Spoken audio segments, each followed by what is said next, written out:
Tonight, a Russian missile attack may have struck Poland. Hear how the Pentagon is reacting. Plus, universities across the country are mourning the losses of their students. We have new information from both campuses.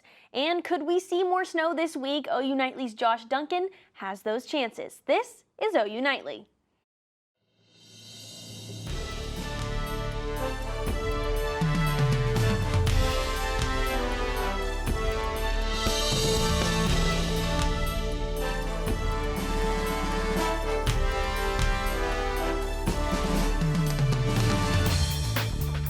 Thanks for watching OU Nightly. I'm Addie Crawford. And I'm Stone Weber. We begin tonight with breaking news. Tonight, the Pentagon is reacting to word that Russian missiles may have struck Poland, killing 2 people. We get the latest on the situation from CNN's Chris Nguyen.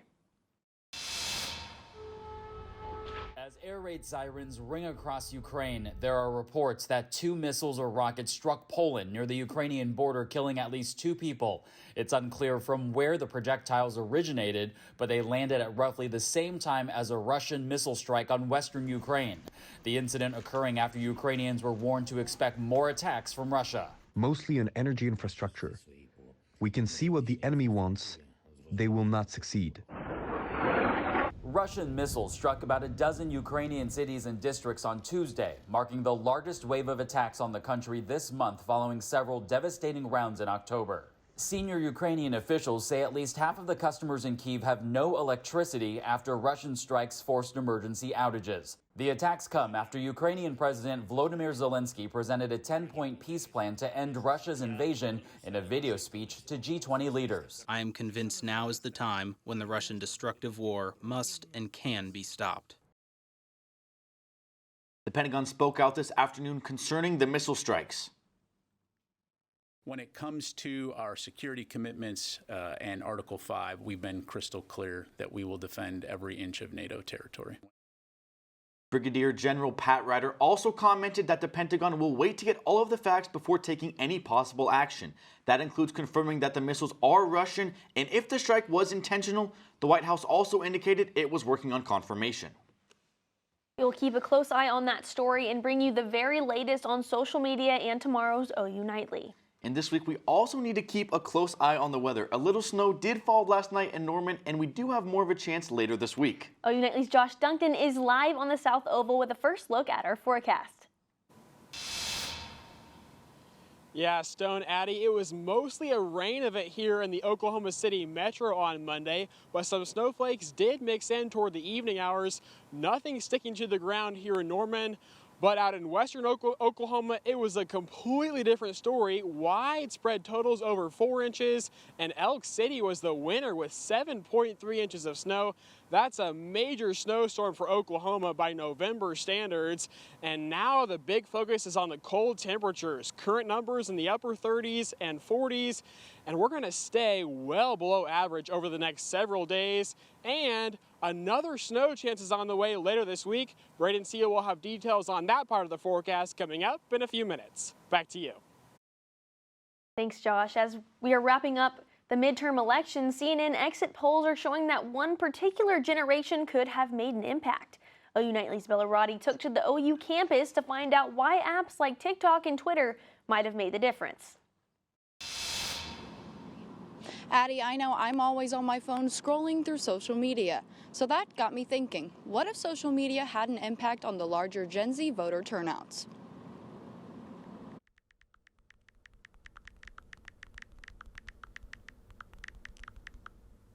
It's no secret. We are on our phones more than ever, but social media might just be the key to reach more voters.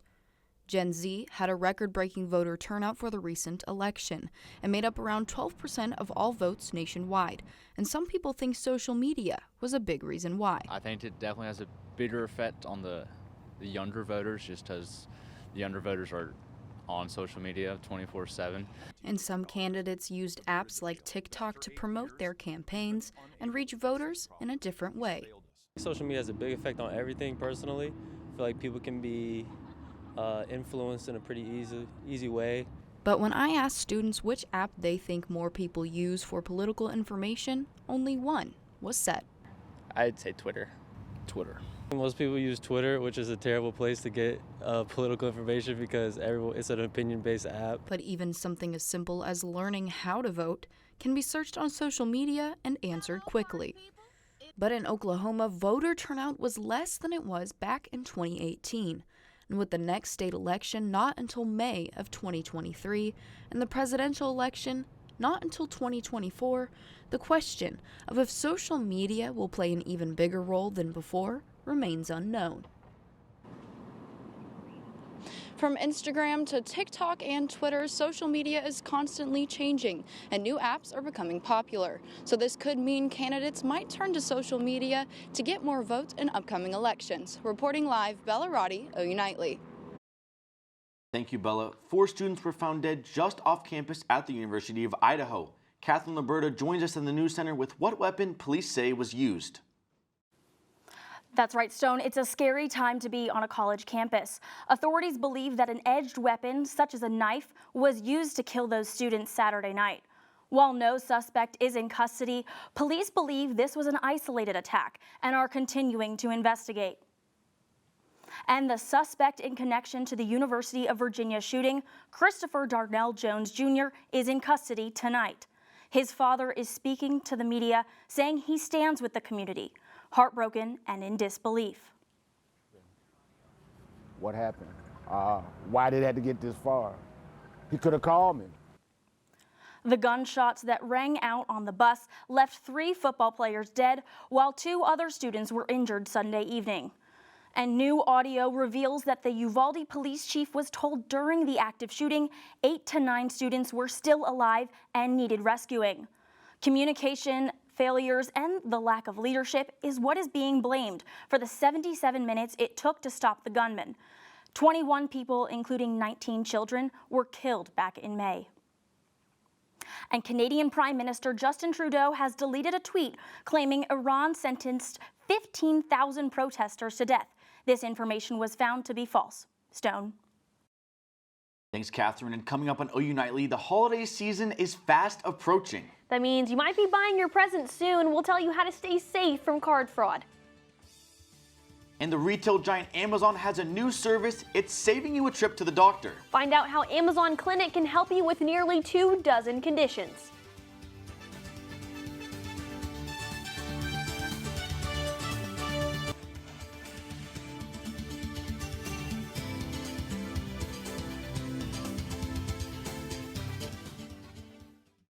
As the holiday season ramps up, so does credit and debit card theft.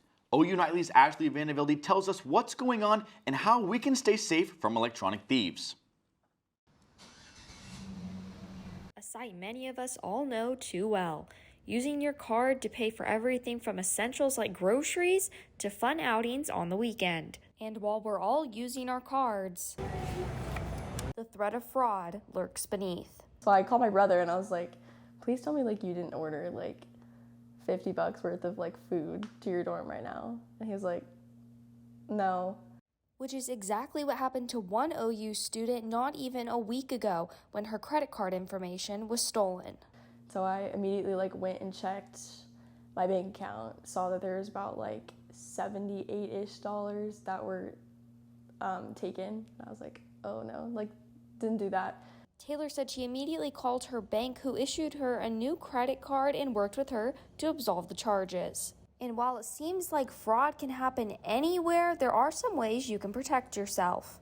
A common place to have your credit card skimmed is the gas station. A report by the Federal Trade Commission this year showed that fraud was up 70% in 2021 compared to the year prior.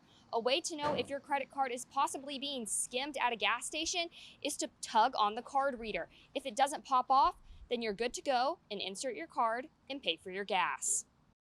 Watching your bank account and keeping track of where you use your card can be easy ways to help prevent fraud. Ashley Velde, OU Nightly. Experts say it's always wise to monitor your bank account activity and credit card statements. If you see anything unusual, file a fraud report. After months of anticipation, NASA says they just might get people on the moon by tomorrow. Summer Miller has that story and more science and technology news. Addie, NASA is just hours away from a third attempt at launching its mega moon rocket. the first phase of the Artemis mission. This will be the third attempt to bring the rocket off the ground after weather delays and technical issues. People won't be on board during this launch, but the aim of the mission is to eventually bring people to the moon. Amazon is adding another notch to its belt, healthcare. It's called Amazon Clinic, and it allows patients to talk with doctors through a message-based service. The doctor can send a treatment plan for common health conditions, even send prescriptions to the patient's pharmacy. Right now, the service does not accept insurance, and cost of care depend on the doctor. And one of the largest crypto exchange companies goes bankrupt in a matter of days. FTK was worth $32 billion before its sudden collapse. The digital currency giant CEO is under investigation after allegations of mishandling customer funds. The company benefited off several celebrity endorsements. Addie, Stone, we all know Elon Musk and Jeff Bezos as the richest men in the tech industry, but now reports are saying they're falling in the rankings. Back to you guys at the desk. Thanks, Summer. A holiday tradition is making its way back to Norman for its second year. Find out when and where you can enjoy this winter treat coming up. And my walk to class this morning was on the chilly side. OU Nightly meteorologist Brayden Siau has the weather forecast. Brayden, what can I expect this week? Yeah, Addie, you will have to expect cooler temperatures continuing for the rest of the week and even the possibility for snow on Friday. And I'll have more on that coming up.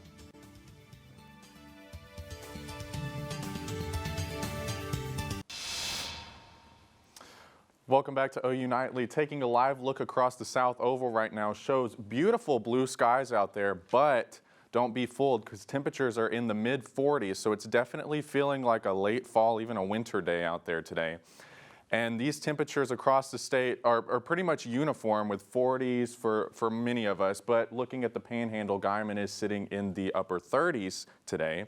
And looking at the big picture, you can see the storm system that brought us our snow yesterday across pretty much the entire state of Oklahoma has pushed eastward and into the Midwest, bringing plenty of snow showers here across the northern tier of the country.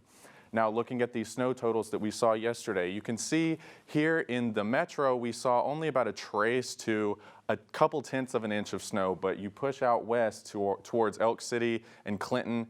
Elk City saw almost 8 inches of snow, so definitely a big time snow event out there. Looking at Futurecast, we could see another chance for snow on Friday. It will be light in nature, only a few flurries, so not really much in the way of accumulation, but it is a sign that winter is knocking on our door. Now, you may be wondering, with all the snow talk that we've had the last couple of days, if winter is here to stay.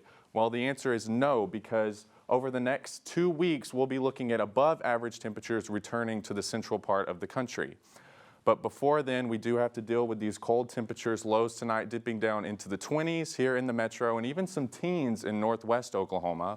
Highs tomorrow will rebound into the 40s for much of us. And a lot of questions are about this game day forecast because it's Bedlam weekend. So this weekend, we're going to be talking about temperatures in the 40s for tailgate, dipping down into the lower 40s for kickoff, and then dipping down into the 30s toward the end of the game. And our 7-day forecast shows 40-degree temperatures for tomorrow under sunny skies, rising a little bit into the 50s on Thursday, and then dipping way down into the mid-30s on Friday with that chance for snow, but there probably won't be much in the way of accumulation. And then temperatures slowly starting to warm back up as we head into next week with 50s by Monday and Tuesday. So Stone and Addie, you will have to keep those coats handy for the rest of the week, and there will be a chance for snow on Friday. Over to you. Thanks, Brayden. Holiday festivities are beginning to move into town, including an ice skating rink now open here in Norman. Crest on Ice invites locals to come out and lace up their skates for the second year in the parking lot of Crest Foods. The ice rink hosts school fundraisers and other events to help provide fun opportunities and give back to the community. Having a business where you can bring joy to people and then be able to give back to those who need it too, and give them an experience that not everyone will get in their lifetime. So that's my favorite part. Crest on Ice will remain open through the first week of January. And OU is still looking to become bowl eligible as Oklahoma State comes to Norman this weekend. And a former Sooner QB suffered his first loss on Monday Night Football last night. Jimmy Wicks joins us with more. OU basketball is in full swing, and I'll show you why Porter Moser says you matter. And officially, it's Bedlam Week, and our own Hallie Moss gives us a preview on the historic matchup. Coming up next on Sports.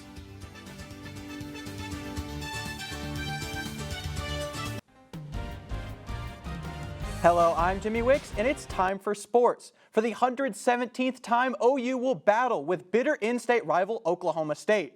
OU Nightly's own Hallie Moss gives us a preview on the historic rivalry. It's officially Bedlam Week, but after the first loss to West Virginia since they entered the Big 12, Oklahoma head coach Brent Venables is taking responsibility for mistakes made during that game and throughout the season. You're talking about the mistakes and the discipline and things of that nature. All of that, it begins and ends with me, and that's my responsibility. And obviously, I'm doing a very poor job of managing all of that. Venables isn't new to the Bedlam matchup, saying that the 1999 meeting between the two was like a Super Bowl. But this is a new experience for many players this year. For some, it'll mean a little more because maybe they did grow up in this state, and we got a lot of guys that have never played in this game. This is always a great rivalry. There's great intensity and passion in the stadium. Y'all know that, whether it's at their place or our place. We do have some really good leaders that have been a part of this series and understand the importance of it and the value of it. Kickoff is Saturday in primetime right here at the Palace. Reporting from Gaylord Family Memorial Stadium, Hallie Moss, OU Nightly. And on the hardwood, the Sooners continue their early season schedule against UNC Wilmington. The game will take place tonight at the LNC, and following last week's first win of the season, Porter Moser is looking to the Sooner faithful for support for tonight's game. I really want to thank the fans. It wasn't like it was packed, but the ones that were there were really loud. I mean, we just need to get more. And like the students, I thought had great energy. I was, they were going crazy when the other team was shooting free throws, and man, I appreciate that. And we needed that, so they'll come back and we get more. I mean, we got to continue to try to get a home court advantage. The people that were there were great, and I thank them for coming back after a tough loss. And in the Boston TD Garden, the defending Eastern Conference champions Celtics hosted the Thunder Monday night. OKC pushed them to the limit, but Marcus Smart dropped 20 in the second half to take the win 126-122. And for the undefeated Eagles hosted the Commanders Monday night, Jalen Hurts showed out and starting at the 1-yard touchdown, then later hit up that Bama connection to Devontae Smith to cut it to 3 in the fourth. Then with 1:45 left in the game, Philly hit Eineke to hit the ice to ice the game 32-21.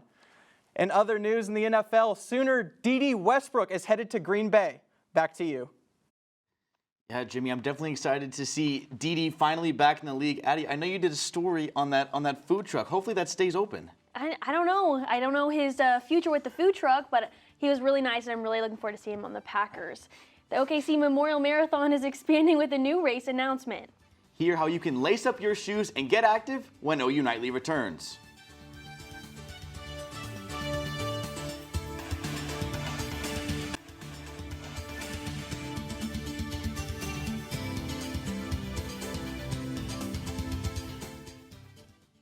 I'm Snow Forth at the OU Nightly Update Desk.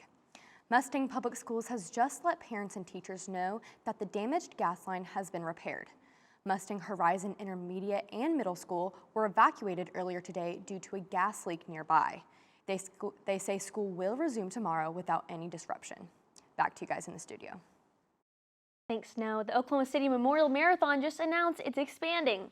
For those 65 and up, they can now walk or run 25 miles between January and race day. On the day of the marathon, April 29th, they'll get to complete the last 1.2 miles. Each participant receives a shirt, a gold medal, and one free ticket to the museum.